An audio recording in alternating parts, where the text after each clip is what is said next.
হাদিসটি একটু বাড়িয়ে বলছি, অসুবিধা যদি হয় বলবেন, আমি পরিবর্তন করব। জি। وعن عبد الله بن عباس رضي الله تعالى عنهما قال قال رسول الله صلى الله تعالى عليه وسلم من مات مريضا فهو شهيد في سبيل الله। আল্লাহ নবী বললেন, কোন মুমিন ব্যক্তি যদি অসুস্থ হয়ে মারা যায়, কোন মুমিন ব্যক্তি যদি রোগে মারা যায়, ওই দুনিয়ার বুক থেকে ওই মুমিন ব্যক্তি শহীদের মর্যাদা পেয়ে যাবে। সুবহানাল্লাহ। যারা ওলামা আছেন, মাদ্রাসায় পড়েছেন, তারা ভালো বুঝবেন, শহীদের দুটো ভাগ আছে। একটা হলো শহীদে হাকিকি, অর্থাৎ যারা রাসূলুল্লাহর সময় ধর্মযুদ্ধ করে বিধর্মীর সাথে লড়াই করতে গিয়ে মারা গেছেন, অথবা এই সব সময় আমরা শুনছি প্যালেস্টাইনে ইহুদিরা আকর্ষিত বোমপিং করে প্লেন থেকে বোম ফেলে দিয়ে নিরীহ মুসলমানদের মেরে দেওয়া হচ্ছে, তাহলে এরাও শহীদের মর্যাদা পাবে। এরা হলো শহীদে হাকিকি। হাকিকি শহীদ মানে মৃত্যুর পরে যাদের আত্মাগুলো আল্লাহ পাক জান্নাতে ঘোরাফেরা করার জন্য চড়ুই পাখির আকার ধারণ করে জান্নাতে তাদের রাখবেন, আর তারা জান্নাতে পরিভ্রমণ করবে, জান্নাতে ঘুরে ঘুরে তারা সুখ ভোগ করবে, জান্নাতির খাদ্য তারা খাবে বলে সুবহানাল্লাহ। আর আমাদের সময় যারা অসুস্থ হয়ে মরে, 6 ধরনের মৃত্যু আছে। এই মৃত্যু হলে শহীদের মর্যাদা পাবে, কিন্তু জান্নাতে চড়ুই পাখির আকার ধারণ করতে পারবে না। পার্থক্য এটাই। তো সেগুলো কি কি? وعن أبي هريرة رضي الله تعالى عنه قال قال رسول الله صلى الله تعالى عليه وسلم الشهداء سبع قتل في سبيل الله الحرقى شهيد والغرق شهيد والهدم شهيد والطاعون شهيد والمبتون شهيد والذات الذنوب شهيد والمرأة ماتت عند ولادة شهيد। নবী বললেন, শহীদ হলো 7 প্রকার। তার মধ্যে যারা আল্লাহ রাস্তায় শহীদ হয়ে যায়, এই মৃত্যু ব্যতীত 6 ধরনের এমন মৃত্যু আছে, তারা শহীদের মর্যাদা পাবে। বলুন সুবহানাল্লাহ। তাহলে 1 নম্বর কি? আল হারকা শাহিদুন। হারকুন মানে আগুনে পুড়ে যদি মারা যায়, চাই কারেন্টের তার ছিঁড়ে হোক অথবা যে কোনোভাবে আগুনে যদি পুড়ে মরে। অনেক মুরব্বী আছেন, কথাটা খারাপ ভাববেন, আগে আমরা দেখতাম কি, এখন তো সব হসপিটালে বাচ্চা নার্সিংহোমে হয়ে ওখানে 10-12 দিন কাটিয়ে দিচ্ছে। জি। আগে যদি কোনো বাড়িতে বাচ্চা হতো, মালসাই করে কি রাখতো? জি, তুষের ছাই, তুষের আগুন তাপ দেওয়ার জন্য তাদের উপকার আছে। তো ওই তুষের আগুন থেকে মশারি থেকে খড়ো চাল ওখানেই ধরে গেল, মারা গেল। অথবা কিছু লোকই রাতের বেলা বিড়ি খাওয়ার অভ্যাস আছে, ঘুম ভারে উঠে বিড়ি টানলো, কোথায় দেশলার কাঠি ফেললো আর কোথায় যে বিড়িটা ফেললো খেয়াল নেই, ওই আগুনে মশারি থেকে ঘরের চাল, এতেও 2-4 জন যদি মারা যায়, তাহলে আকস্মিক আগুনে পুড়ে মরলে শহীদের মর্যাদা দেবেন। কিন্তু বিবির সাথে যদি স্বামী ঝগড়া করে, স্বামীর সাথে যদি বিবি ঝগড়া করে গায়ে পেট্রোল দেয়, অ্যাসিড দেয়, কেরাসিন দিয়ে পুড়ে মরে, তাহলে কি শহীদের মর্যাদা পাবে না আত্মহত্যা হবে? জি, আত্মহত্যা। জি। তাহলে আগুনে পুড়ে মরা অস্বাভাবিকতার কারণে অথবা কারেন্টের তার, রাতের বেলা ঝড় বৃষ্টি হয়েছিল, তার ছেড়ে পড়ে আছে, মাঠে পানি বেঁধেছে, দিনের বেলা আপনি যাচ্ছেন, কত পানি বেঁধেছে চাষ করার জন্য, তার কিন্তু পানিতে বুড়ে ছিল, আপনি জানেন না, আপনার জড়িয়ে ধরলো, তাতে আপনি মারা গেলেন। তাহলে এইভাবে যদি পুড়ে মরে তাহলে শহীদের মর্যাদা পাবেন। 2 নম্বর হলো ওয়াল গারকা শাহিদুন। গারকুন মানে ডুবে মরা, পানিতে ডুবে মরা। নদী বন্যা হোক, আকাশ বন্যা হোক, বা অজু করতে গিয়ে পা পিছলে আপনি পুকুরে পড়ে গেলেন, বয়স্ক মানুষ উঠতে পারেননি, এইভাবে যদি ডুবে মরে তাহলে আল্লাহ শহীদের মর্যাদা দেবেন। কিন্তু 1 জানুয়ারি, 25 ডিসেম্বর, 1 বৈশাখ লাক্সারি বাস করে, টাটা সুমো করে দীঘায় বা সুন্দরবনে বেড়াতে যাচ্ছেন। জি। ক্যানিং পর্যন্ত গিয়ে লঞ্চে উঠলেন, মদের বোতল, চল্লুর বোতল, যুবতী নারী, 1 কাটা মুরগি সব নিয়ে ফুর্তি করবে নদীর মাঝখানে লঞ্চের উপরে। কিন্তু আইলা ঝড়ে যদি ঢিকবাজি খেয়ে ডুবে মরে, ও হাজি সাহেবের ছেলে হোক, মাওলানার ভাই হোক, ওরা শহীদ হয়ে মরবে না। কেন? মৃত্যুটা ফুর্তির জন্য, এখন আপনারা তো বললেন না ওদের বন্ধু আছে, অনেক মুফতি আছে জি। এখন ধরুন এই মসজিদের যে রাস্তা, ডান দিকে পুকুর বাম দিকে পুকুর, বা পূবে পুকুর পশ্চিমে পুকুর, একজন যদি মদ খেয়ে আর মাতাল হয়ে এই রাস্তা দিয়ে আসে, এখন উদাহরণ দেওয়াটা ঠিক না, এটা মসজিদ পুকুর, এখানে কেউ মদ খাবে না, কিন্তু যদি হয় পানি হয়ে পিচ্ছিল কাদা হয়ে গেছে, টলতে টলতে যদি ঠিকবাজিকে পুকুরে পড়ে আর ওই অবস্থায় মরে, কি হবে জি? মদখোরের বন্ধু মদখোর, ওরা বলবে হুজুর বলেছেন ডুবে মরলে শহীদ, সুতরাং ও শহীদের মর্যাদা পাবে। কিন্তু না, পেটের ভিতরে তো অন্য জিনিস আছে। আল্লাহ নবী বলেন যাওয়া কাতিল লোকমাত ফি বানি আদম মিনাল হারামিন লানাতিল মালাইকাতু মান ফিস সামাওয়াতি মান ফিল আরদ ওয়া ইল মাতালা যালিকা ফাওহা ফিন্নার। নবী বলেন কেউ যদি শরাব পান করে, ওই শরাবটা যদি পেটে জমা হয়, ওই শরাব পেশাবের সঙ্গে হজম হলো না, পায়খানার সঙ্গে বার হয়ে গেল না, ওই অবস্থায় যদি মৃত্যুবরণ করে, ওই ব্যক্তি সরাসরি জাহান্নামে যাবে। তাহলে সতের উপরে যদি হালাল পদ্ধতিতে ডুবে মরে, তাহলে শহীদের মর্যাদা পাবে। নবী বললেন 3 নম্বর ওয়াল হাদমা শাহিদুন। হাদুন মানে কি? আগে সব বাড়িতে বাড়িতে মাটির দেওয়াল ছিল, পাঁচিল দেওয়া ঘর ছিল। তাহলে শীতের সময় কেউ যদি দুপুরবেলা ভাত খেয়ে পাঁচিলের পাশে রোদ পোহানোর যদি ঘুমায়, পাঁচিল ভেঙে যদি পড়ে, অথবা 4 তলা ঘর করেছেন, সিঁড়ি দিয়ে নামতে গিয়ে পা পিছলে পড়ে যদি মারা যায়, অথবা আপনি নারকেল গাছে উঠেছেন ডাব পাড়ার জন্য, নামতে গিয়ে যদি পড়ে মরে, তাল গাছের উপরে উঠেছেন রস কাটার জন্য, সেখান থেকে যদি গিয়ে কেউ পড়ে মরে, অথবা আজমিরে বেড়াতে গিয়েছেন, বিশাল বড় পাহাড়ের উপরে উঠলেন, নামতে গিয়ে পা পিছলে গড়িয়ে পড়ল, অথবা কালবৈশাখী ঝড় উঠেছে জি। আগে তো কালবৈশাখী ঝড় দেখতাম জি, পশ্চিম আকাশে একটু মেঘ হতো কালো, গরু ছাগলে বাড়ি আসার আগে ঝড় বৃষ্টি, সেই সঙ্গে শিলা বৃষ্টি পর্যন্ত হয়ে যেত জি। এখন সব ওসব নেই, আয়লা পয়লা এইসব আধুনিক ঝড়ের সব ঝড় বৃষ্টি এখন আছে। তো ঝড় উঠেছে, আপনি দৌড়াচ্ছেন তাড়াতাড়ি বাড়ি যাব, গ্রামের ভিতরে দৌড়াচ্ছেন, তো আপনার মাথায় ডাব পড়লো কি নারকেল পড়লো, অথবা শিরিষ গাছের ডাল ভেঙে মাথায় আঘাত দিল, অথবা ঝড়ের কারণে বাঁশ এসে আপনার চোয়ালে ঝাপটা দিল, যার কারণে আহত হয়ে হসপিটালে বা বাড়িতে মারা গেলেন। উঁচু জাতীয় কোনো বস্তু অথবা গড়িয়ে পড়ে যদি মৃত্যু হয়, আল্লাহ নবী বললেন হাদমুন, গড়িয়ে পড়ে মরা অথবা উপর থেকে পড়ে মরা, সে শহীদের মর্যাদা পাবে। তাহলে 1 নম্বর ডুবে মরা, 2 নম্বর পুড়ে মরা, 3 নম্বর উঁচু বস্তু থেকে জায়গা থেকে যদি পড়ে মৃত্যু হয়, তাহলে শহীদের মর্যাদা পাবে। শর্ত হচ্ছে ঈমান। কোনো নরেন কোনো দীপক যদি এইভাবে মরে, রাসূলুল্লাহ কিন্তু শহীদের মর্যাদার কথা বলেনি, ঈমান থাকতে হবে, শর্ত। 4 নম্বর আত্তাহুনা শহীদুন।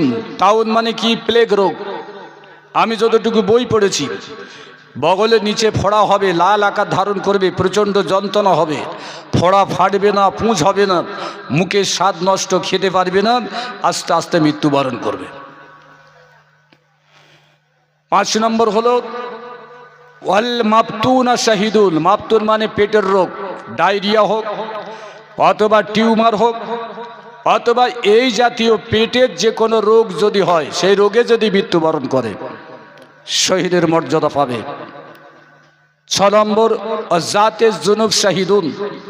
জাতের জুনুব আরববাসীরা অর্থ করে কি? ওয়াবায়ে মক্কা, জিন ভূতের প্রভাবে মৃত্যু। কিন্তু হাদিস বিশারদরা বলছেন ওয়াবায়ে মক্কা বলতে স্ট্রোকে মৃত্যুবরণ করা, ক্যান্সারে মৃত্যুবরণ করা, ব্রঙ্কাইটিস রোগে যদি মৃত্যুবরণ করে, তাহলে এই জাতীয় রোগকে বলা হচ্ছে জাতের জুনুব। তো আমি এ বিষয়ে 2টি কথা বলবো, শেষ তথ্যটা দিই। 7 নম্বর হলো ওয়াল মারাত মাতাতেন্দা বেলাদাতি। যে গর্ভবতী মহিলা পেটের বাচ্চা ভূমিষ্ঠ হবে, ছটফট করে চিৎকার করছে, বাচ্চা হতে গিয়ে মরে গেল, অথবা বাচ্চা হওয়ার পরে যে থলিতে বাচ্চা থাকে, আমরা বাঙালিরা কি বলি, ফুল বলি না, ওটাই হয়নি, বাচ্চা হয়ে গেছে কিন্তু মায়ের পেট থেকে ফুলটা আসেনি, অপারেশন করতে গিয়ে ছিঁড়ে কেটে বার করতে গিয়ে ওই প্রসূতি মা মারা গেল। তো এই 7 রকম মৃত্যুতে শহীদের মর্যাদা রাখে। এবার জাতের জুনুব আরববাসীরা কি অর্থ করে?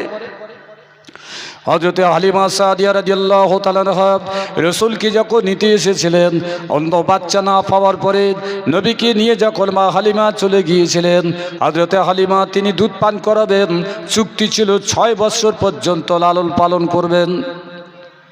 নবীজির বয়স যখন হলো 4 বছর, হযরত হালিমার ছেলে, তার নাম হলো আব্দুল্লাহ, বাড়ির পাশে একটা ময়দান ছিল, পাহাড়ের ঢালেতে নবীজিকে নিয়ে ছাগল চড়াতে যায়। আব্দুল্লাহ দেখলো ফায়জা রাজুলানে ফালতামাসানে ফাদজা আলে, দুজন ব্যক্তি এসে রাসূলুল্লাহকে জমিনের বুকে শুইয়ে দিয়ে পেটটা চিরে দিয়ে তার ভিতর থেকে কি যেন টেনে টেনে বার করছিল। আব্দুল্লাহ এই ঘটনা দেখে দৌড়াতে দৌড়াতে দৌড়াতে মায়ের কাছে এসে বলল, আম্মা জান, আমার সেই কোলের বাসির ভাইটা হয়তো এতক্ষণ বেঁচে নয়। দুইজন লোক এসে শুইয়ে দিয়ে পেটটা চিরে দিয়ে নাড়ি ভুড়ি বার করেছে। ওগো আম্মা জান, হয়তো তিনি এখন মারা গেছেন। মা হালিমা নিজের সন্তানের মুখে কথা শুনেন স্বামী হারিসকে নিয়ে পাহাড়ের ঢালে চলে গেল। গিয়ে দেখছেন আল্লাহ নবী নূরানি চেহারা নিয়ে দাঁড়িয়ে আছেন। হযরত হালিমা বললেন, বেটা কে তোমাকে জমিনে শুইয়েছে তুমি কি জানো? রাসূল বললেন, জানি না। দুইজন ব্যক্তি এসে আমাকে চিৎ করে শুইয়ে দিয়ে পেটটা চিরে দিয়ে নাড়ি গুঁড়ো বার করে দিয়ে আর সোনার পেয়ালাতে রেখে জমজমের পানি দিয়ে ধৌত করে আমাকে আবার সেলাই করে দিয়ে আবার গায়ে হাত লাগিয়ে দিয়ে চলে গেছে। আমি কোনো কষ্ট অনুভব করিনি। বলুন সুবহানাল্লাহ। হযরত হালিমা এই কথা শোনার পরে চিন্তিত হয়ে গেল। বাবা, এ মক্কাতে জিনের প্রভাব আছে, পাহাড়ের অলিতে গলিতে ভূতের প্রভাব আছে, এই মোহাম্মদকে ভূতে ধরেছে। তাই বাড়িতে ফিরে এসে নবী পাক সাল্লাল্লাহু আলাইহি সাল্লামকে নিয়ে আর তিনি কি করলেন, উঠে চড়ে মক্কাতে প্রবেশ করলেন, মক্কায় চলে আসলেন। মা আমিনার কাছে যখন হাজির হলেন, হযরত আমিনা হালিমাকে বলতে থাকলেন, লেমা যে তৈয়া যে রো, ও হালিমা, তুমি তো আমার বাচ্চাটাকে নিয়ে গিয়েছিলে 6 বছর লালন পালন করবে বলে, কিন্তু এই 4 বছর হলো বাচ্চাটাকে কেন তুমি ফেরত নিয়ে এসেছো? হযরত হালিমা বললেন, কি ইন্নী খেপ্ত অবায়ে মক্কা, আমি মক্কার জিন ভূতের প্রভাবের জন্য আমি বাচ্চাটাকে ভয় করেছি, হয়তো একে জিন ভূতে প্রভাব ফেলেছে। মা আমিনা বলতে থাকলেন, আল্লাহু মালিশ শাইতান আলাইহিস সাবিল। ও হালিমা, জেনে রেখে দাও, খোদার কসম করে বলি, আমার বেটা মোহাম্মদ এই জমিনের বুকে যতদিন বেঁচে থাকবে, পৃথিবীর কোনো জিন, পৃথিবীর কোনো শয়তান আমার বাচ্চাকে ক্ষতি করতে পারবে না। সুবহানাল্লাহ। তাহলে ওয়াবায়ে মক্কা মানে গরমের রোগ। মক্কাবাসীরা এটা ভাবতেন গরমের রোগ, জিন ভূতের প্রভাব, কিন্তু মুহাদ্দিসিনগণ লিখছেন ওয়াবায়ে মক্কা মানে ব্রঙ্কাইটিস। এই জাতের জন্য বা ওয়াবায়ে মক্কা মানে ব্রঙ্কাইটিস অথবা স্ট্রোক অথবা ক্যান্সার অথবা হার্ট অ্যাটাক। এই জাতীয় প্রচণ্ড গরমের কারণে মানুষ হার্ট অ্যাটাক করে গরমের সময়। তো আরবের বুকে গরমের প্রভাব বেশি, তাই হালিমা মনে করলেন একে জিন ভূতে ধরেছে, সুতরাং ফেরত নিয়ে দরকার। হযরতে মা আমিনা বললেন, আমার বাচ্চা জমিনে যতদিন বেঁচে থাকবে জিন ভূত শয়তান কোনো ক্ষতি করতে পারবে না। বলি সুবহানাল্লাহ। এই কথায় মা আমিনা রাসূলুল্লাহর প্রতি বিশ্বাস রেখেছেন, এটাই ওলামাদের মত। কিন্তু বাংলাদেশে ধেড়ে ধেড়ে কিছু বক্তা আছে, কি বলে, হচ্ছে রাসূলুল্লাহর বাপ মা সব জাহান্নামে যাবে। আরে নির্বোধ, তোর বাপ মা কোথায় যাবে আগে সেটা ঠিক কর। হ্যাঁ, তোর বাপ তো বিড়ি খেত, তোর দাদু বিড়ি খেত, তোর মা গুল খেত, তুই হয়তো খৈনি খাস। তুই রাসূলুল্লাহর বাপ মা কোথায় যাবে সেটাই তদন্ত করছিস, তোর বাপ মা কোথায় যাবে সেটাই আগে ঠিক কর। তো এগুলো হচ্ছে বক্তৃতা, আল্লাহ হেফাজত করেন। এবার আমি এতক্ষণ যে বক বক করলাম, কি বলতে চাইলাম, কি বলতে চাইলাম জি? আলে মৃত ব্যক্তি কাঁধে করে যাওয়ার সময় যদি নেককার হয়, আল্লাহওয়ালা হয়, বলবেন আমাকে তাড়াতাড়ি নিয়ে চলো, আল্লাহ আমার সাক্ষাতের জন্য আছেন। অর্থাৎ আমি কবরে যাব, সওয়াল জবাব হবে, আল্লাহ আমার উত্তর দিয়ে দেবেন এবং জান্নাতে শান্তি দেবেন। বলি সুবহানাল্লাহ। আর গুনাহগার ব্যক্তি যদি হয়, কি বলবেন?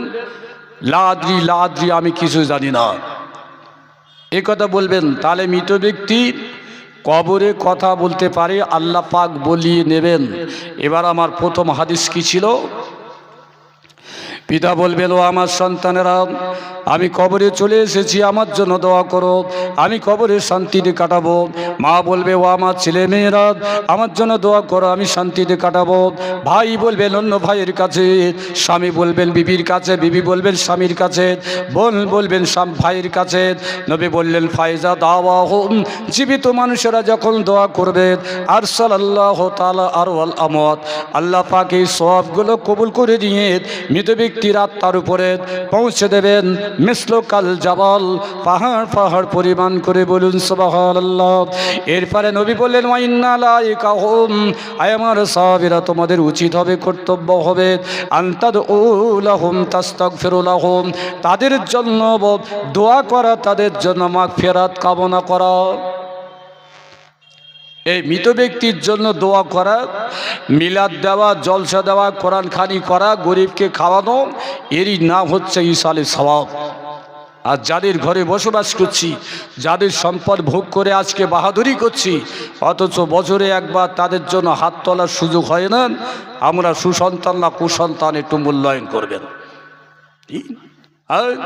এত পয়সা খরচা করে এত সুন্দর আয়োজন করা হলো, কাদের জন্য? কমিটির নাম হবে সেই জন্য, না কবরবাসী উপকার পাবে সেই জন্য? জি। আর কেন গ্রামবাসী আজকে কুটুম্বিতের সময় কাটাচ্ছে, এই মজলিসে আসতে চাচ্ছে না কেন? এরও কারণ আছে জি। হয়তো এই আলোচনায় এটাই আমার শেষ, কারোর গায়ে লাগতে পায়ে লাগতে পারে, বলবে বক্তাটাকে বাদ দাও, তবে আমি বলবো, দুটো তথ্য দেওয়ার পরে বলবো। জি। হযরতে মালিক বিন দিনার রহমাতুল্লাহ আলাইহি, তার একটা মুরিদ ছিলেন, তার নাম হচ্ছে আবুল মনসুর। কেন দোয়া করবেন আমি সেটাই বোঝাতে চাচ্ছি। জি। আবুল মনসুর এক রাতে স্বপ্ন দেখে ভয়ভীত হয়ে গেল। ফজরের নামাজের সময় যখন মসজিদে হাজির, হযরতে মালিক বিন দিনার একদিকে আল্লাহর ওলি, অন্যদিকে তিনি হাদিসের মুহাদ্দিস ছিলেন। মুরিদকে বললেন, বাবা মুরিদ আবুল মনসুর, তোমার চেহারায় দেখছি একটা চিন্তার ছাপ, কি চিন্তা করেছো বাবা? আবুল মনসুর বললেন, হুজুর, আমি রাতের বেলা বড় ভয় পেয়েছি, আমি তাই এখনো পর্যন্ত চিন্তিত আছি। মালিক বিন দিনার বললেন, তোমার জীবনে অনেক ভালো কাজ আছে, তুমি তো ভয় দেখতে পাও না, তোমার কেন ভয় হবে? আশেপাশে মারা গেলে তুমি তো দৌড়ে চলে যাও, মৃত ব্যক্তির তুমি কি করো? তাকে গোসল দিয়ে দাও, মৃত ব্যক্তির তুমি কাফন পরাও, মৃত ব্যক্তির জন্য তুমি কবর খনন করো। ওগো আবুল মনসুর, জুম্মার দিনে তুমি কি করো? সকালবেলা মসজিদের পাশে যে বড় গোরস্থান আছে, লতা পাতা গাছের পাতা পড়ে যদি নোংরা হয়, তবে গোরস্থান প্রতি জুম্মায় পরিষ্কার করো। জুম্মা নামাজ শেষে কবরখানায় গিয়ে কবরবাসীর জন্য দুটি হাত তুলে দোয়া করো। তুমি কেন রাতের বেলা স্বপ্ন দেখে ভয়ে ভীত হয়ে যাবে?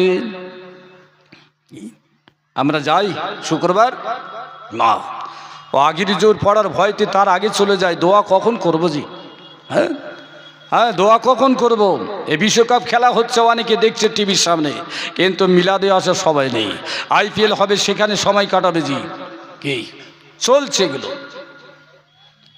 আবুল মনসুরের জীবনে ভালো কথা বলে দিলেন। আল্লাহ রাসূল বলেন, ওয়ান আবু বকর রাদিয়াল্লাহু তাআলা আনহু ক্বাল রাসূলুল্লাহ সাল্লাল্লাহু তাআলা আলাইহি ওয়াসাল্লাম, মান হাফারা কবরান বানাল্লাহু বাইতান ফিল জান্নাহ ওয়া মান গাসসালাহু মাইতান খারাজা মিন জুনুবিহি কাওয়ালাত ইয়াউমে বাতনে উম্মিহি ওয়া মান কাফানাহু মাইতান আলবাসাহুল্লাহু বিল হুলালিল জান্নাহ। আল্লাহ নবী বর্ণনা দিলেন, যদি কোনো মুসলমান মারা যায় আর কোনো মুসলমান যদি ওই ব্যক্তির জন্য কবর খনন করে, আল্লাহ পাক তাকে জান্নাতে ঘর দান করে দেবেন। বলুন সুবহানাল্লাহ। আমি বোকামলি সাহেব বললাম, আর আপনারা সুবহানাল্লাহ বলবেন? তাহলে প্রশ্ন থাকবে জি, কবর খুললে যদি জান্নাত হয়, শীতের সময় নামাজ পড়বো কেন? হ্যাঁ, কবর খুললে যদি জান্নাত হয়, শীতের সময় নামাজ পড়বো কেন? নামাজ পড়ে যদি জান্নাত পাই, তাহলে কটা জান্নাতে থাকবো? এ তো যুক্তিবাদী লোক আছে জি।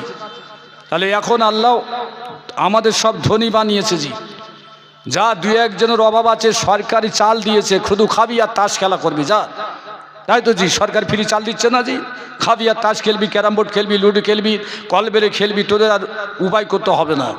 আর মেয়ের যখন বিয়ের দিন হবে, পাড়ায় বার হবি, কমিউনিটির ধরবি, ইমামের সাহেবের ধরবি, দেশের লোকের বলবি, কন্যাদায়গ্রস্তে বড় কষ্ট পাচ্ছি, কিছু টাকা দাও। এ হলো নির্বোধ সমাজের মানুষ। ঘরে যদি চাল থাকে আরও খেটে পয়সাগুলো ব্যাংকে জমা করেন, যাতে অসুখ হলে ডাক্তার দেখাতে পারবেন, কুটুম আসলে খাওয়াতে পারবেন, পোশাক ছিঁড়ে গেলে কিনতে পারবেন, মেয়ে বড় হলে বিয়ে দিতে পারবেন, পরের কাছে হাত পাততে হবে না। কিন্তু এই সমাজ হলো অন্যরকম। হ্যাঁ, যতক্ষণ আছে ব্যয় করব, তার কাছে হাত পেতে খাবো, এতে চলছে। তো আল্লাহ নবী তিনি বর্ণনা দিলেন কবর খুললে জান্নাত। কেন এত বড় প্রতিদান? একটা রুগী মেডিকেল হসপিটালে মারা গেল, চাই বিষ খাওয়া হোক কি গলায় দড়ি দেওয়া হোক, রাত 12টার সময় পোস্টমর্টম হয়ে হসপিটাল থেকে ফিরে আসছে, চারিদিকে পানি, ঝিঝি ডাকছে, জোনাকি উঠছে।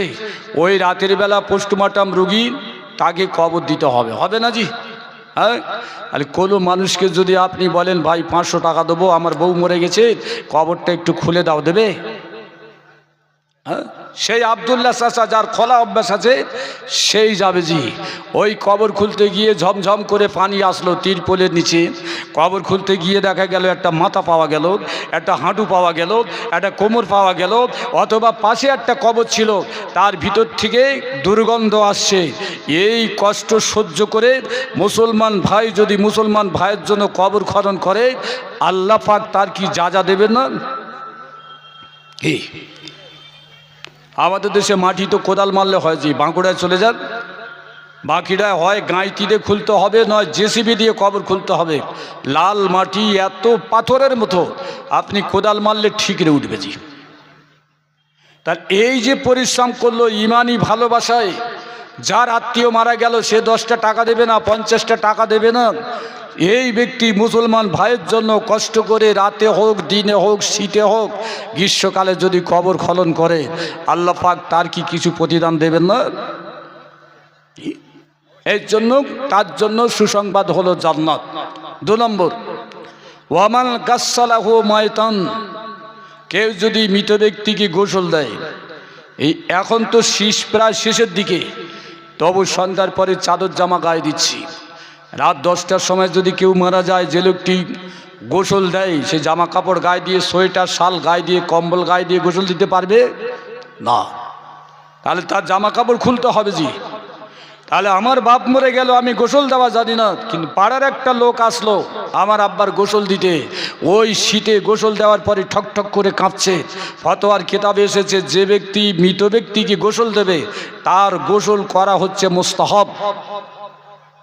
আর যারা গোসল দেয় তারা গোসল করে, পবিত্র হয়ে গোসল দেয়, কিন্তু তার গোসল করাটা হলো মুস্তাহাব। এই শীতের সময় 12টার সময় শাল সোয়েটার লেপ কেঁতা ছেড়ে ওঠে না, ওই লোকটি একটা মুসলমানের গোসল দিল, তার যদি কষ্ট করে গোসল করতে হয়, ঠক ঠক করে কাঁপছে, আল্লাহ পাক কিছু প্রতিদান দেবেন না? কি? তাহলে এটাই হলো প্রতিদান। 3 নম্বরটা আমি পরে বলছি, বাস্তব যেটা সেটা বলতে চাচ্ছি। আমাদের বাপ দাদা গরিব ছিল, তাল পাতা খড়ের ঘরের ভিতরে চাঁচের বেড়া দিয়ে ঘর তৈরি করে বাস করত। তাহলে পয়সা যখন বেড়েছে, বা ওই বাড়ির ছেলে লেখাপড়া শিখেছে, বা ভ্যান মোটর চালিয়েছে, বা ভালো ব্যবসা করে, ওই মাটির ঘর চাঁচের ঘর ভেঙে, তাল পাতার ঘর ভেঙে কি করলো, খোলার ঘর বানালো। খোলার ঘর আবার ভেঙে কি করলো, অ্যালবেস্টারের ঘর। অ্যালবেস্টার ঘর এখন আর নেই, এখন ইটের ঘর করার পরে ইট ভেঙে দিয়ে কলমের ঘর হচ্ছে। কলমের ঘর করার পরে আবার কি হচ্ছে, পাথর, মোচাক, ঝাড়বাতি, আলো, খাট গদি সুন্দর করে দেওয়ালের গায়ে পট্টি লাগিয়ে দিয়ে দামি দামি কোম্পানির রং লাগিয়ে সৌন্দর্য থেকে সৌন্দর্যতম করছে বসবাসের জন্য। তাহলে আপনি নামাজের বিনিময়ে জান্নাত, আপনার যদি অতিরিক্ত আমল থাকে, ওই জান্নাতটাকে আল্লাহ ওইভাবে সাজিয়ে সাজিয়ে সাজিয়ে সৌন্দর্যতম করে দেবেন, বলে সুবহানাল্লাহ। আবুল মনসুর তাই মারা গেলে কি করতেন, নিকটতম আত্মীয় হলে সঙ্গে সঙ্গে চলে যেতেন, ওই মৃত ব্যক্তির আত্মীয় স্বজনদের সান্ত্বনা দিতেন, একটু ভালোবাসা দিতেন। তারপরে কি করতেন, মৃত ব্যক্তির গোসল দিতেন, কবর খনন করতেন। 3 নম্বর রাসূল বললেন, মান কাফফানাহু মাইতান, লোক যদি গরিব হতো, আবুল মনসুর কি করতেন, তিনি পয়সা দিয়ে কাফন কিনে মৃত ব্যক্তির শরীরে কাফন পরিয়ে দিতেন। মারা গেলে তার জন্য জানাজা পড়তেন। হযরতে মালিক বিন দিনার বললেন, ওগো আবুল মনসুর, তবে মৃত ব্যক্তির কবর খনন করো, তবে মৃত ব্যক্তির দাফন করো, মৃত ব্যক্তির গোসল দাও, মৃত ব্যক্তির জন্য কাফন দান করো, মৃত ব্যক্তির বাড়িতে গিয়ে তুমি সহানুভূতি দাও, মৃত ব্যক্তির জানাজা পড়াও। এত নেকির কাজ তোমার আছে, কিন্তু কি এমন ভয় পেলে স্বপ্নের মাধ্যমে? আবুল মনসুর বললেন, হুজুর, আমি তাহাজ্জুদ পড়ে ঘুমিয়ে পড়েছি। ঘুমের মধ্যে স্বপ্ন দেখলাম বেশ কিছু মানুষ লাঠি নিয়ে, বাড়ি বাঁশ নিয়ে, বাঁকারি নিয়ে আমার উপরে আক্রমণ করেছে। হুজুর, আমি তাদের বললাম, ও ভাইরা, তোমরা কারা? আমি তো চিনতে পারি না, কেন বাঁশ নিয়ে, লাঠি নিয়ে, বাঁকারি নিয়ে, বাড়ি নিয়ে আমার উপর আক্রমণ করেছ? তারা বলতে থাকলো, আবুল মনসুর, প্রতি জুম্মার দিনে তুমি নামাজের পরে গোরস্থানে গিয়ে দুটো হাত তুলে দোয়া করো, আমরা সেই সবটা নিয়ে সারা সপ্তাহ কবরের ভিতরে বড় আনন্দের সঙ্গে থাকি, কিন্তু গত জুম্মার দিনে তুমি নামাজ পড়লে, আমাদের জন্য কেন দোয়া করলে না? আমরা কবরের ভিতরে শান্তি থেকে আছি বটে, কিন্তু শান্তির পরিমাণটা কমেছে, কেন জুম্মার দিনে দোয়া করো নয়? তাই আমরা এসেছি তোমার কাছে আবেদন করতে, তোমার দোয়ার বিনিময়ে সওয়াব আল্লাহ আমাদের আত্মার উপর পৌঁছে দেয়, আমরা কবরের ভিতরে শান্তিতে থাকি। হুজুর, আমি আবুল মনসুর অবাক হয়ে গেলাম। তারা জুম্মা মসজিদের পাশের গোরস্থানের অধিবাসী, কবরবাসী, তারা আমার উপরে আক্রমণ করতে এসেছে।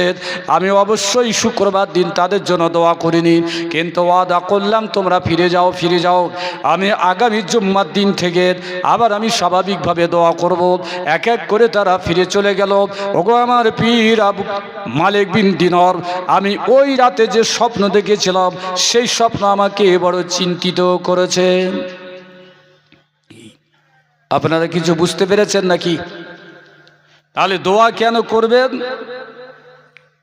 তাহলে আমাদের দোয়া, ছেলের দোয়া, বাপের জন্য, মার জন্য, আত্মীয় স্বজনের জন্য আমরা যে দোয়া করব, আল্লাহ পাক সেই সওয়াবগুলো পাহাড় পাহাড় পরিমাণ করে মৃত ব্যক্তিদের আত্মার উপরে পৌঁছে দেবেন। বলেন সুবহানাল্লাহ। এরই নাম হলো ইসালে সওয়াব।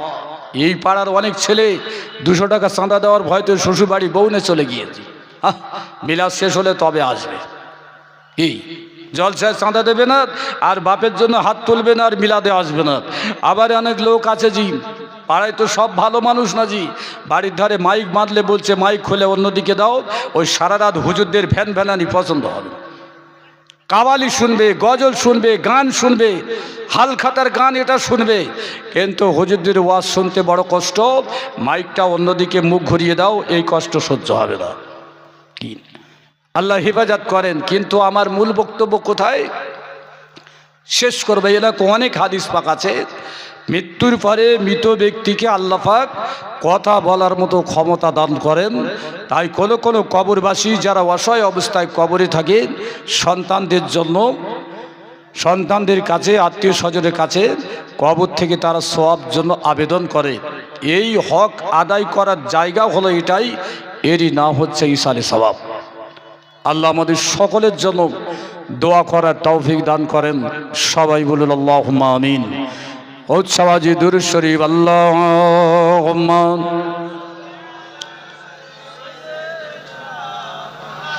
মাওলানা ওয়া মুহাম্মদ ওয়া আলা আলি সাইয়্যিদিনা মাওলানা ওয়া মুহাম্মদ। قال الله تعالى في كتاب مبين يا أيها الذين آمنوا آتوا الله وآتوا الرسول وأولي الأمر منكم وعن أبي هريرة رضي الله تعالى عنه قال قال رسول الله صلى الله تعالى عليه وسلم يكون في آخر الزمان دجالون كذابون يأتونكم من الأحاديث بما لم تسمعوا أنتم ولا آباؤكم فيضلونكم ويفتنونكم فإياكم وإياهم। তাহলে দ্বিতীয় একটি আয়াত পাঠ করেছি। ভালো ভালো সব বক্তাজি দাঁড়িয়ে পেশাব করে এখন বক্তা হয়ে গেছে, মাওলানা নয়, মাদ্রাসায় পড়া লোক না।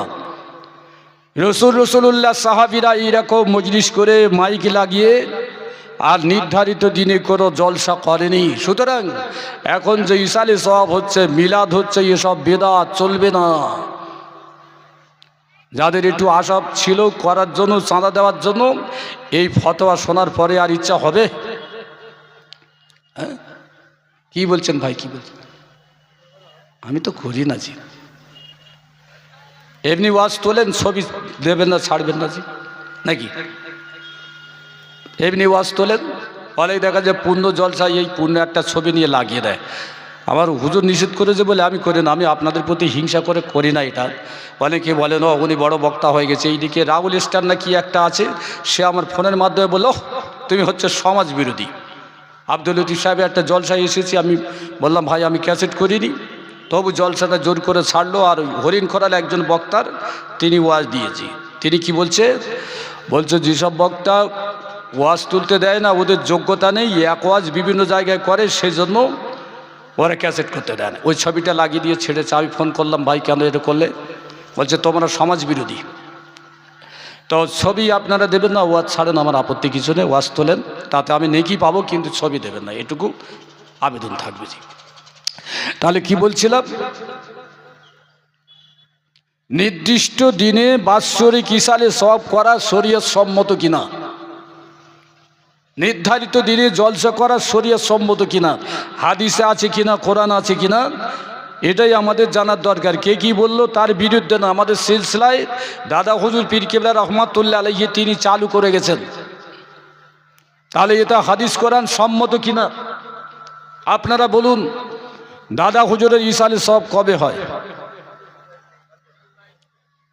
ওটা তো দাদা হুজুর ওনার পীরের নামে করেছেন। দাদা হুজুরের ইসালে সওয়াব কবে হয়?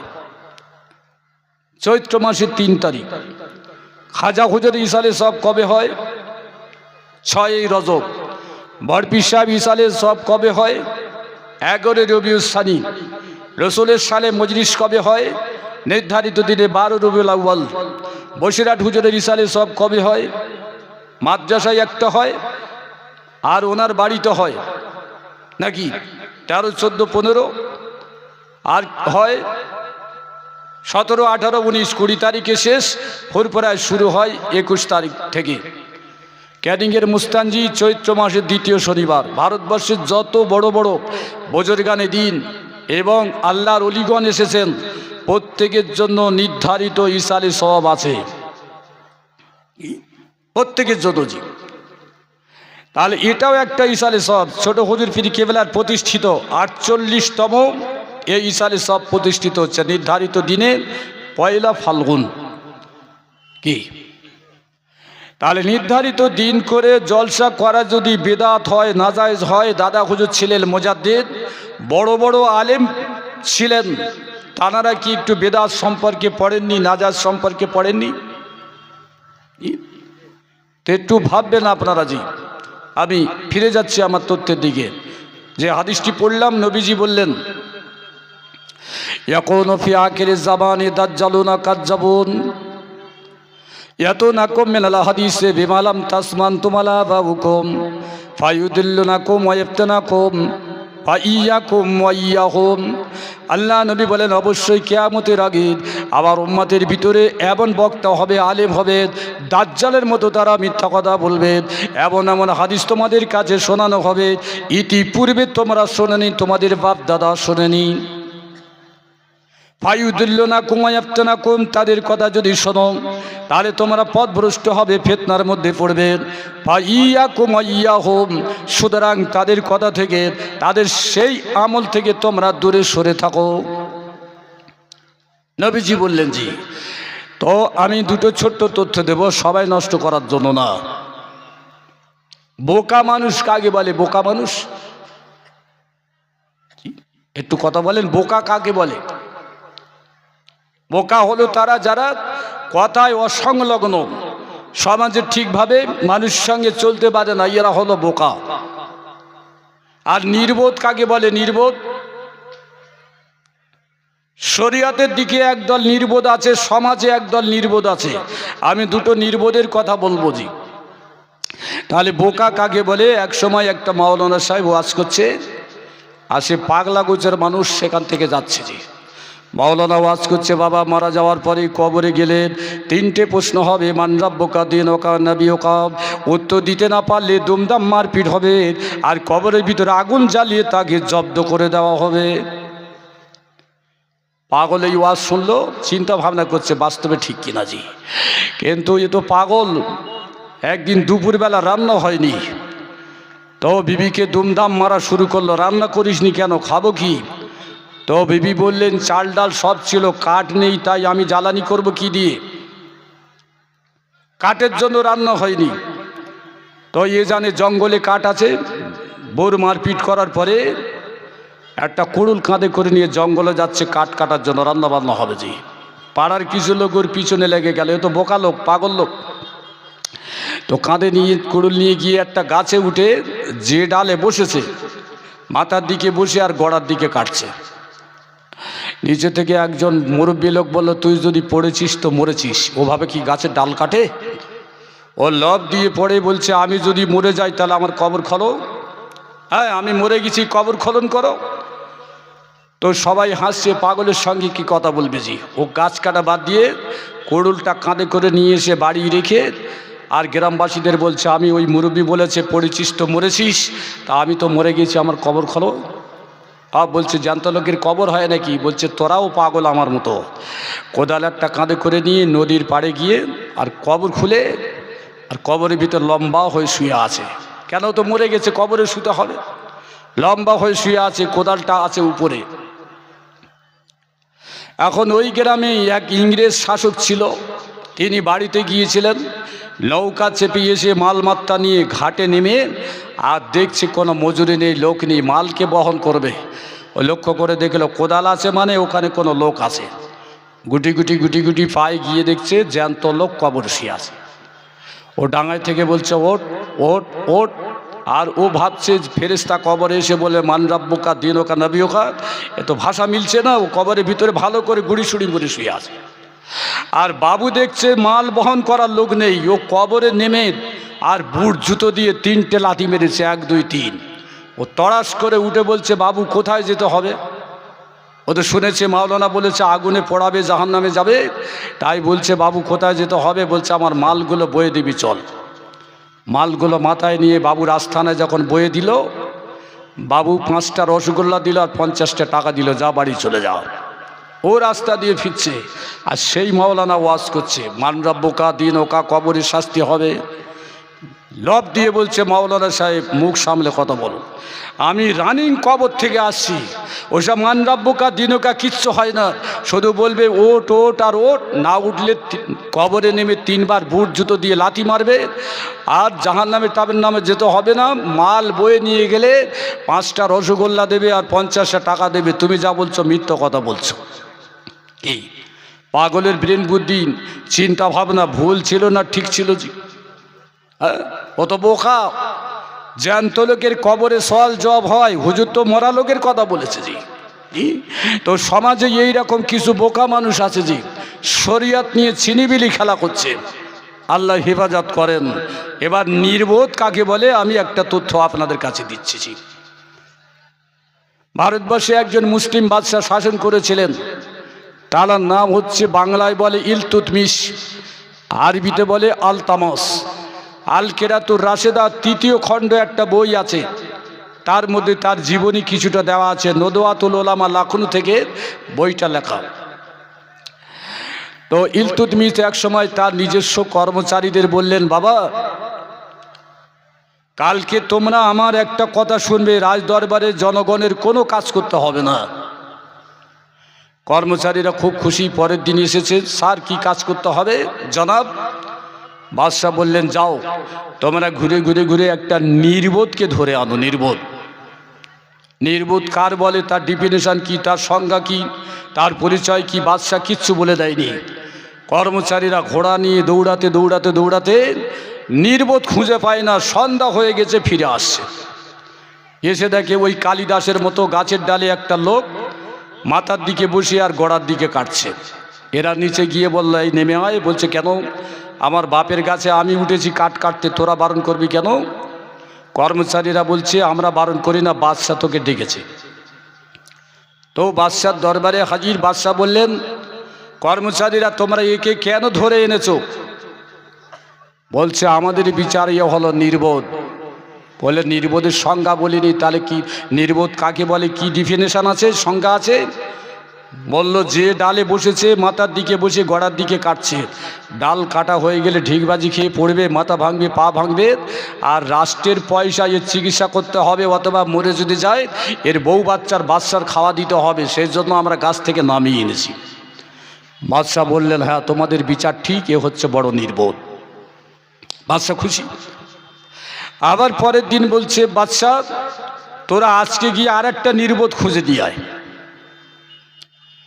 কর্মচারীরা একজোট হয়ে বলল, জাহাপানা আমরা নির্বোধ খুঁজতে পারবো না, চাকরি ছেড়ে দেব, তো নির্বোধ খুঁজতে পারবো না, আপনি যদি পারেন নির্বোধ খুঁজতে যান।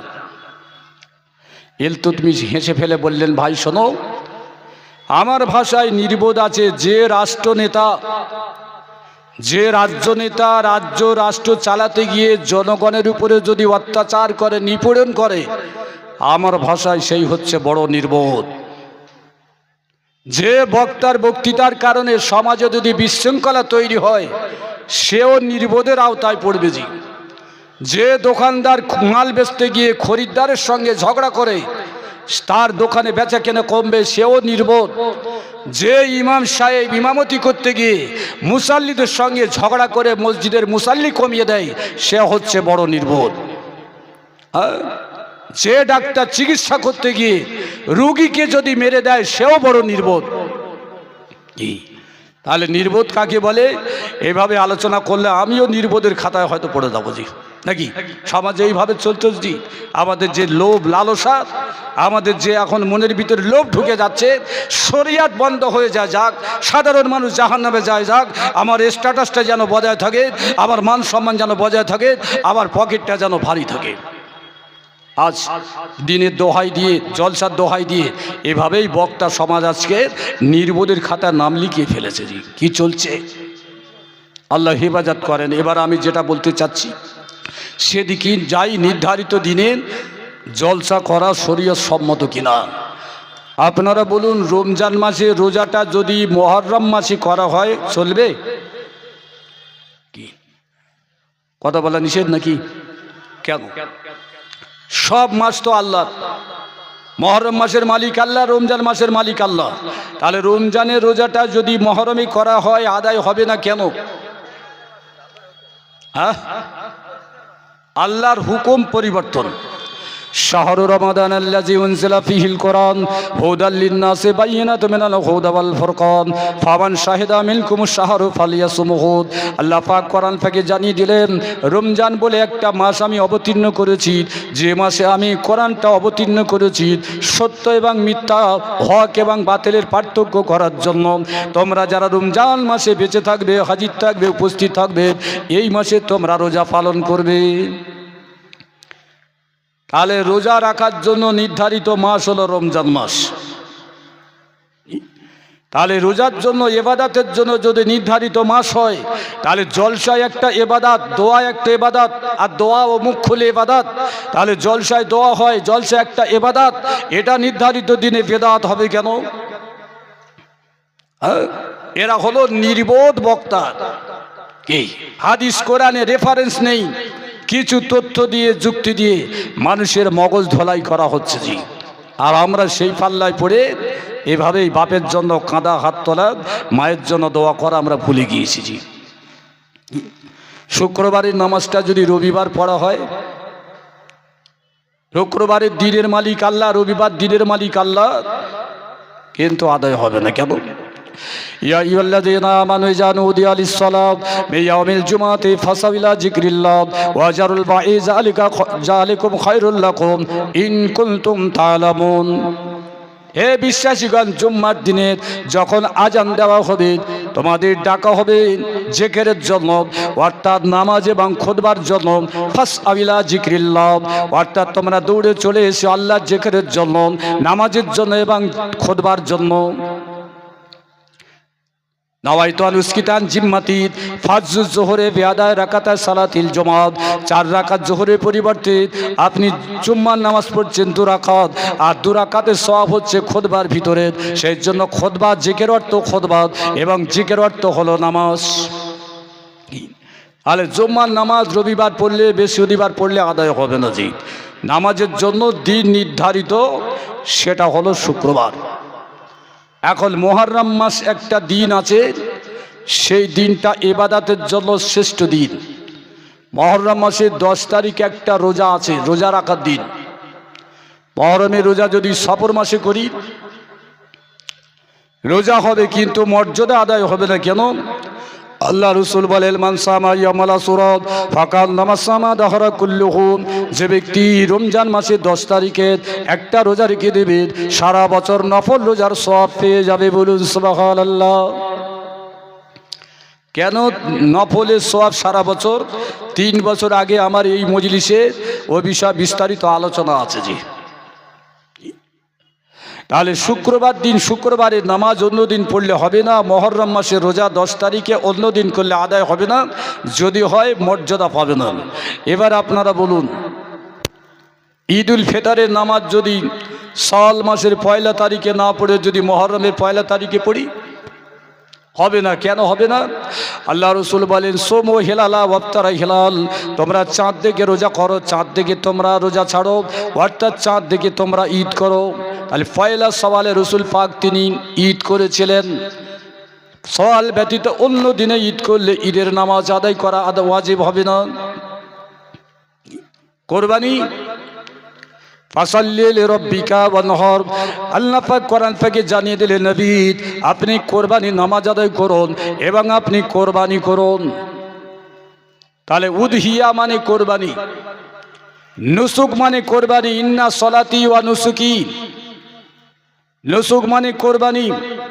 ক্যালেন্ডার, ডায়েরি, খাতা, বই, তাতে দেখবেন কি লিখছে, ঈদুজ জোহা। আসলে জুহুল মানে কি? রোশনি। ওয়াদ্দোহা ওয়াল্লাইলি ইজা সাজা, জুহুল বা দোহুল মানে রোশনি, অর্থাৎ সূর্য ওঠার পরে লাল আবহাওয়া যখন ছড়িয়ে যায়, এটাকে বলা হচ্ছে জুহুল। তাহলে ঈদুজ জোহা মানে ঈদ মানে খুশি, আর সূর্যের আলো তার খুশি। এটা বিধর্মীরা লেখে উদহিয়া আর উজিয়ার মধ্যে পার্থক্য বোঝে না। জি, তাহলে উদহিয়া মানে কোরবানি আর জোহা মানে রোশনি। তাহলে ঈদের নামাজ কবে হয়? জিলহজ মাসের 10 তারিখ, না পারলে 11, না পারলে 12। তাহলে কোরবানির দিন নির্ধারিত, ঈদুল ফিতরের নামাজ নির্ধারিত। তাহলে নামাজ যদি নির্ধারিত হয়, কোরবানি যদি নির্ধারিত হয়, মুহররমের রোজা যদি নির্ধারিত হয়, জুম্মার সপ্তাহে নামাজ যদি নির্ধারিত হয়, রোজা যদি নির্ধারিত হয়, তাহলে আপনি জলসার ক্ষেত্রে শুধু বেদাত ফতোয়া দেবেন, এ যুক্তি কোথায় আপনি পেলেন? কোথায় পেলেন? তাহলে আপনি হলেন ইমান চোর, আমল চোর। আমলটাকে বন্ধ করার জন্য আপনি এই ফতোয়া সমাজে দিচ্ছেন। কেন? ওয়াইজা করে আল কোরআন ও ফাস্তামিউ লাহু, আল্লাহ পাক কোরআন পাকে জানিয়ে দিলেন, যখন কোরআনের বাণী আলোচনা হবে, যখন তোমাদের কাছে কোরআনের তাফসীর করা হবে, দিনের কথা যখন বর্ণনা দেওয়া হবে, তোমরা মনোযোগ সহকারে শ্রবণ করো।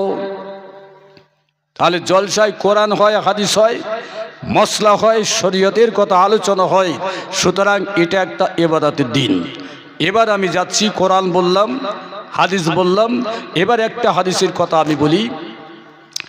আল্লাহ নবীর জীবদ্দশায় যত যুদ্ধ হয়েছিল, তার মধ্যে সব থেকে দুঃখের যুদ্ধ, লড়াই হলো ওহদের ময়দানে। এই ওহদের যুদ্ধে আল্লাহ নবীর দান মোবারক শহীদ হয়, নবীজি আহত হয়েছিলেন। আর এই যুদ্ধে 70 জন সাহাবা হুজুর তানারা শহীদ হয়েছিলেন। মদিনা শরীফ থেকে 3.5 কিলোমিটার উত্তর দিকে একটা বিশাল পাহাড় আছে, এই পাহাড় নাম হলো ওহদ পাহাড়। এই ওহদের যুদ্ধ হয়েছিল। আর এই ওহদের পাশে একটা গোরস্থান আছে, যেখানে 70 জন সাহাবা হুজুরদের দাফন করা আছে, শহীদানদের। কেউ বলেছেন 68 জন ওই ময়দানে দাফন করা আছে, বাকি 2 জন সাহাবা হুজুর অন্য জায়গায়। যা হোক, এটা ঐতিহাসিক বিতর্ক। وعن أبي شيبة رضي الله تعالى عنه قال كان رسول الله صلى الله تعالى عليه وسلم يأتي على شهداء أحد على كل حول راس।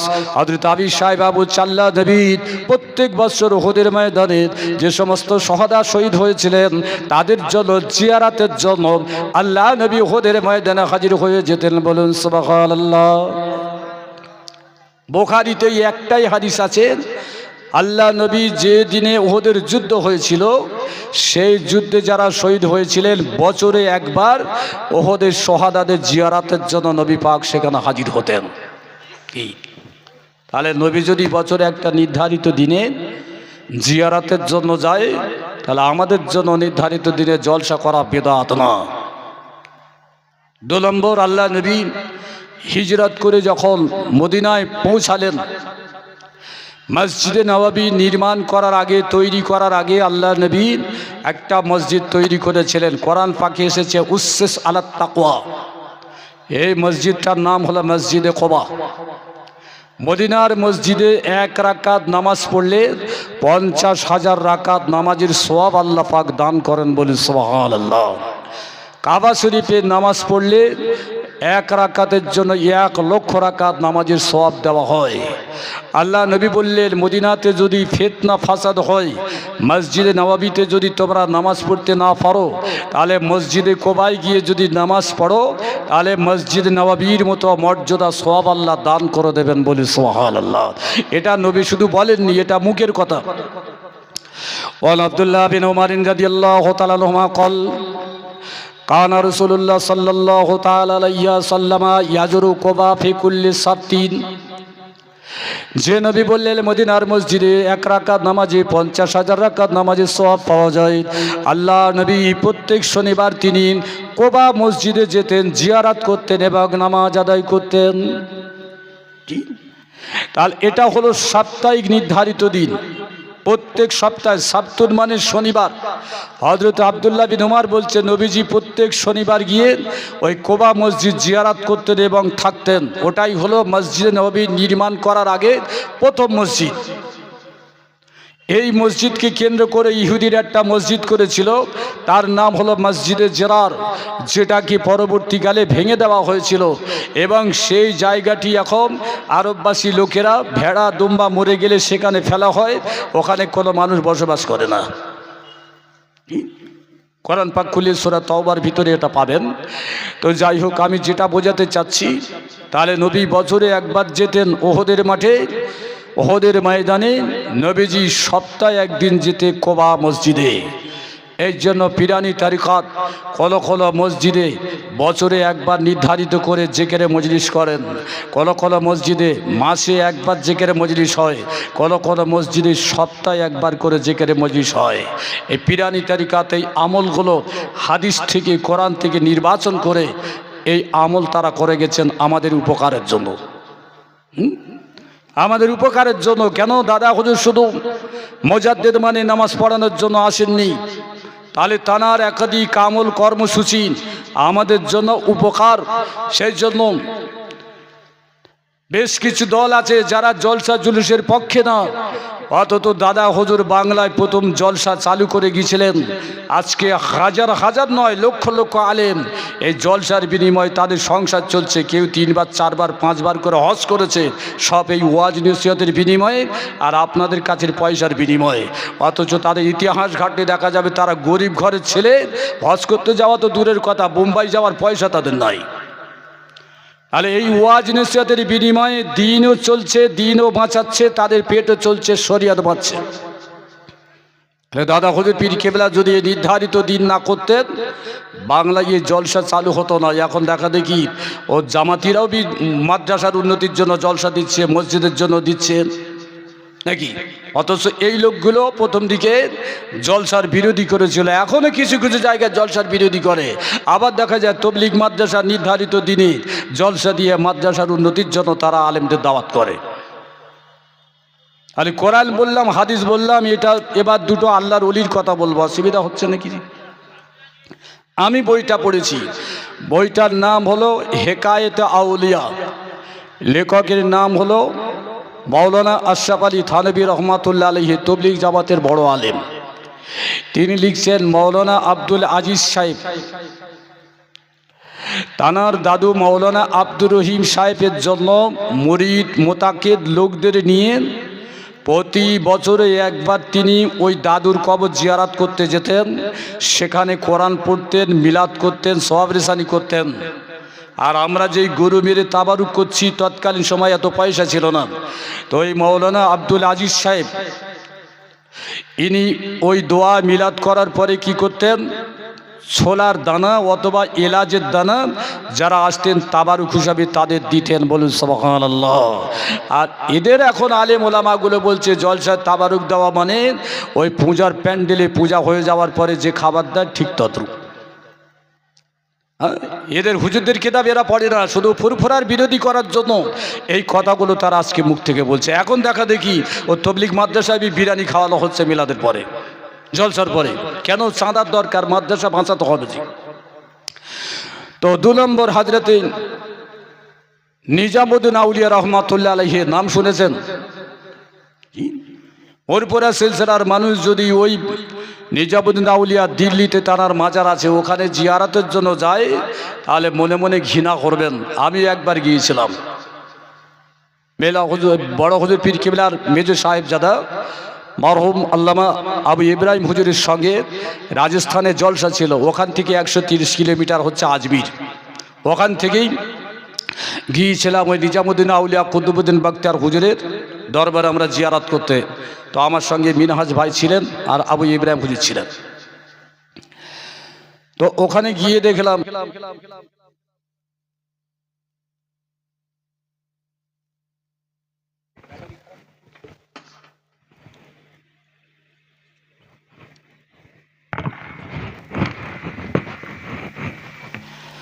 তো আমাদের মেয়েরা কুলো ব্যবহার করে, কুলো জাতীয় ফুলের পাপড়ি ছাড়ানো গোলাপ ফুল কবরে দিয়ে দিয়ে অন্তত 1 হাত 1.5 হাত করে উঁচু হয়ে যাচ্ছে। জি, আবার ওই ফুলগুলো কুড়িয়ে দিয়ে অন্য দিক থেকে আবার দোকানে চলে যাচ্ছে সাপ্লাই হওয়ার জন্য। ওখান থেকে আবার ঘুরপাক খেয়ে ফের কবরে আসছে।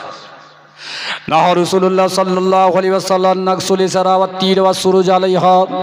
আল্লাহ নবী বললেন কবর পাকা হোক মাটির হোক কাঁচা হোক, কবরে তোমরা বাতি দিতে পারবে না, কবরে চাদর দিতে পারবে না, কবরে তোমরা ফুল দিতে পারবে না, কবরে তোমরা চুমা খেতে পারবে না, সেদা করতে পারবে না। ফুরফুরা হয় কবর চুমা, বসিরাটে হয় না। জি, আবার কিছু বেরেলি আলেম আছে বলছে এরা কিছু লেখাপড়া জানে না। রাসূলুল্লাহ কবরে খেজুর গাছের ডাল দিয়েছিল, যদি ডাল দেওয়া যায় তাহলে ফুল দেওয়া যাবে না কেন? তাহলে রাসূলুল্লাহ কবরে খেজুরের ডাল দিয়েছিলেন 2 জন ব্যক্তির, একজন হলো নামিমা আর একজন হলো কি লা ইয়াস্তানজি মিনাল বাউল, পেশাব করে পানি নিত না। তাহলে আল্লাহর ওলির কবরে যদি ফুল দেন খেজুরের ডাল দেন, কি আল্লাহর ওলিকে গুনাহগার বলে দেবেন? রাসূল তো গুনাহগারের কবরে দিয়েছিল, এটাই এখন সুন্নাত। তাহলে ফুল দেওয়া চাদর দেওয়া হলো অর্থের অপচয়। বলেন ওই পয়সাটা গরিবকে খাইয়ে যদি বলেন এই সবটা খাজার কবরে পৌঁছে দাও, তাহলে ফুল দেওয়ার থেকে চাদর দেওয়ার থেকে আরও বেশি উপকার হবে। কিন্তু দলবাজির একটা ব্যাপার আছে, সেই জন্য আকীদাগত দিক থেকে মশলা আলাদা। আমরা ফুরফুরা সিলসিলার মানুষ কবরে চাদর দিই না, বাতি দিই না, সেদা করি না, আমরা কবরে চুমা খাই না। তো নিজামুদ্দিন আউলিয়ার কবরে ফুল দেওয়া হয়, পাশে ঢোল বাজাচ্ছে গুমগাম গুমগাম গুমগাম করে। ওখানে আপনি যদি বিরোধী করেন চামড়া তুলে দেবে। জি, যত ফতোয়া শুধু এই 24 পরগনায়, একবার ওখানে গিয়ে ফতোয়া দেন না, চামড়া তুলে দেবে।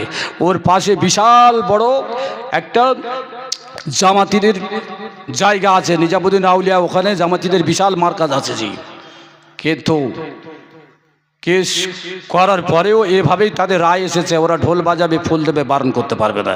যা হোক আকীদাগত পার্থক্য।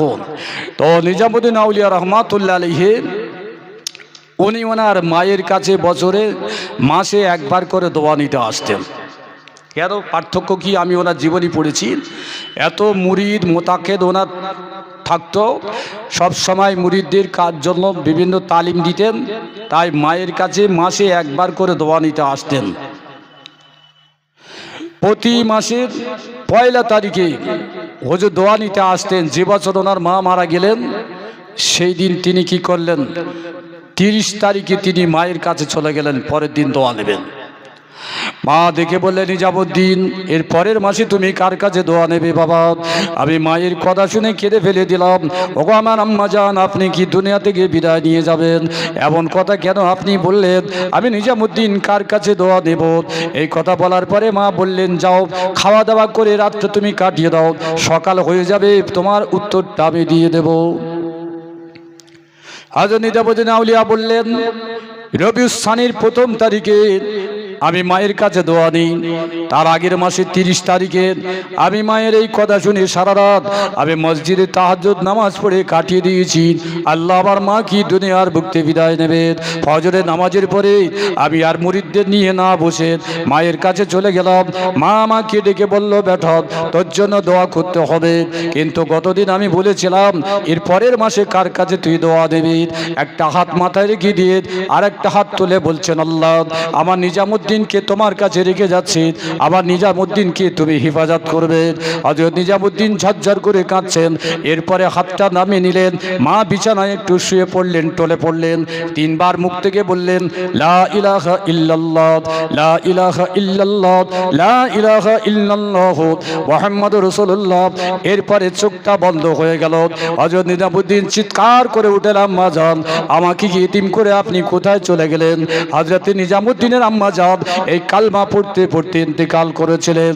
মাকে দাফন করার পরে 3 দিনের দিনে দোয়া খায়ের করে দিয়ে আর মুরিদদের বলেছিলেন, বাবা মুরিদেরা শুনুন, আমি তোমাদের পীর নিজামুদ্দিন, আমি যদি ইন্তেকাল করব আমার সওয়াব রিসানির জন্য কোনো দিন নির্ধারণ করবে না, বরং আমার মা যেদিন ইন্তেকাল করেছেন এই রবিউল সানি মাসের 1 তারিখে এই দিনটা যদি তোমরা সওয়াব রিসানির দিন নির্ধারণ করো, আমি নিজামুদ্দিন এবং আমার আম্মা জানের জন্য সওয়াব রিসানির হকটা আদায় হয়ে যাবে। সুবহানাল্লাহ। তাহলে নিজামুদ্দিন আউলিয়া হুজুর আমাদের মতো বোকা লোক ছিলেন নাকি জি? হ্যাঁ, এখন যারা সব বড় বড় চালাক মাল বার হয়ে গেছে, সব হাতে মোবাইল ল্যাপটপ আর কত রকম কি আছে টুকটাক করে ঠুকছে আর শুধু ফতোয়া দিচ্ছে জি। তাহলে নিজামুদ্দিন আউলিয়া কি বোকা লোক ছিলেন? তাহলে এই ভালো কাজে বাধা দেওয়াটা কিয়ামতের আলামত। নির্বোধ মানুষের কথা জি। শেষ তথ্যটি দেব, ফরিদউদ্দিন সাকারগঞ্জ রহমাতুল্লাহ আলাইহি বা গঞ্জে সাকার, ইনার মা ছিলেন দিল্লিতে, ভারত পাকিস্তান তখনও ভাগ হয়নি। ইনি নকশবন্দি তরিকার পীর সাহেব ছিলেন। বেশি সময় তিনি থাকতেন কোথায়? পাকিস্তানের লাহোরে। তৎকালীন সময় এত গাড়ি ঘোড়া ছিল না।